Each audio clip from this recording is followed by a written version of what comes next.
I'm just gonna get a bunch of these cranky old man things out of the way. I don't know, just a bunch of, you know. But first I want to so this is like a not so cranky old man thing, partly because I have a long history and deep relationship with psychedelics. So I want to sort of get my psychedelic credentials out of the way first before I talk about the stupid, shitty things that are going on and the problem with them because it's not sustainable. Um, I did psilocybin for the first time in 1980, 42 years ago.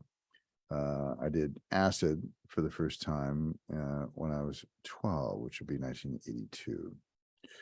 So when I say these things, I don't want you to think that I'm not experienced or that I'm, not whatever. And I did acid annually for about a decade, and did it ritually, like usually on my own, usually, not to party, but to gain access to something. And then I would spend a year integrating it. And every 4 or 5 years, I do some psilocybin for a brain chemistry reset. So I'm not saying there isn't value in it. I want to be clear about that. I was doing it before some of you were born, which is fine. So I just want you to have that grounding before I talk about the problems I see. And I've already talked about the need for belonging, the problems with community.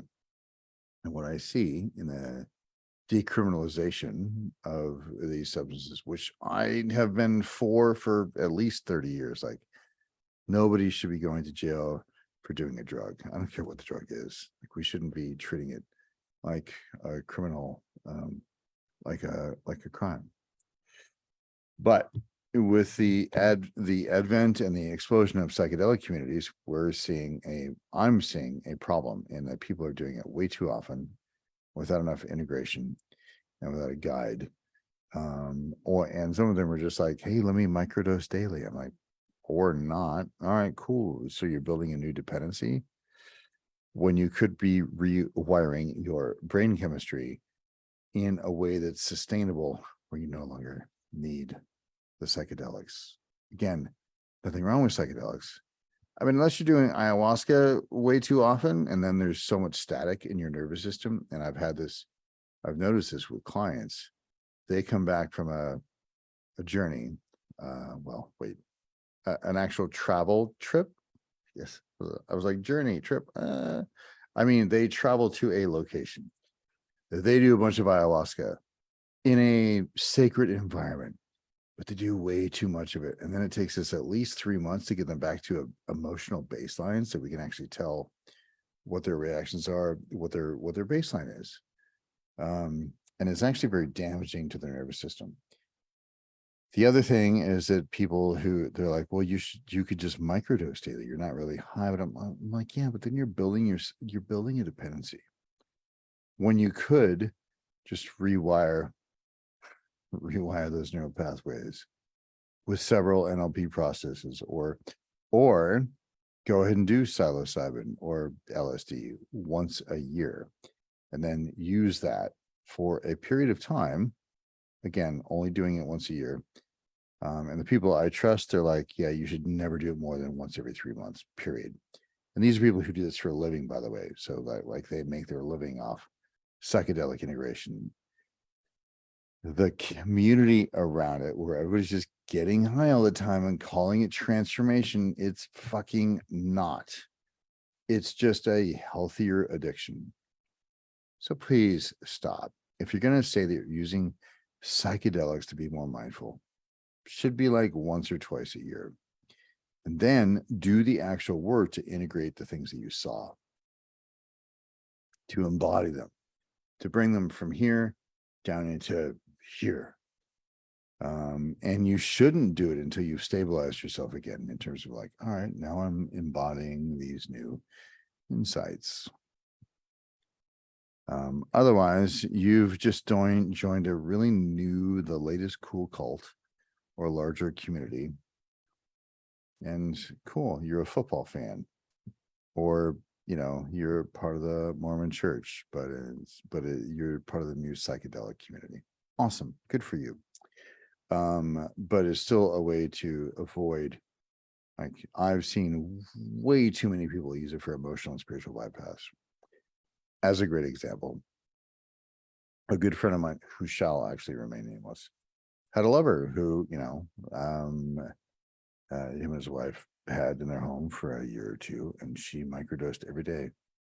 That girl was an absolute train wreck because none of it was integrated and it was all static in her nervous system. Let me give you another example of this one. Maybe some of you have even seen on video. Alex Gray displaying his art and reading poetry, while Kenji Williams from ABA Structure was playing music behind him.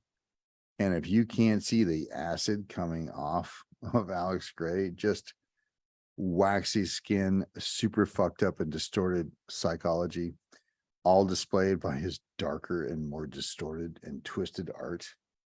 And there is a point at which psychedelics have a greater return of static in your nervous system than they do of insights. And again, I was probably dropping acid before a lot of you were born. I was 12. So 40 years ago. And I'm saying there's a natural endpoint that you should all reach where you're like, I got it. I don't think I need to do that anymore. No matter how much fun you're having.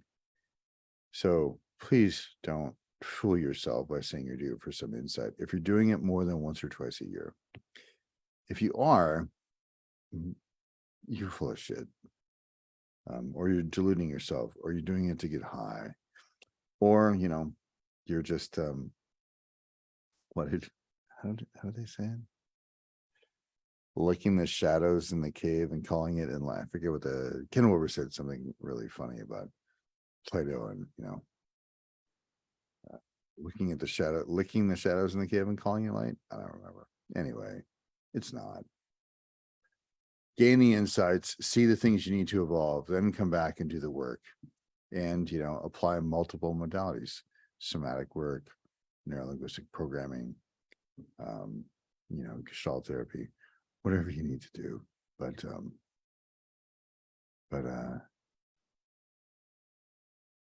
like, I don't care if you're lying to us, but quit lying to yourself about what you're doing with psychedelics.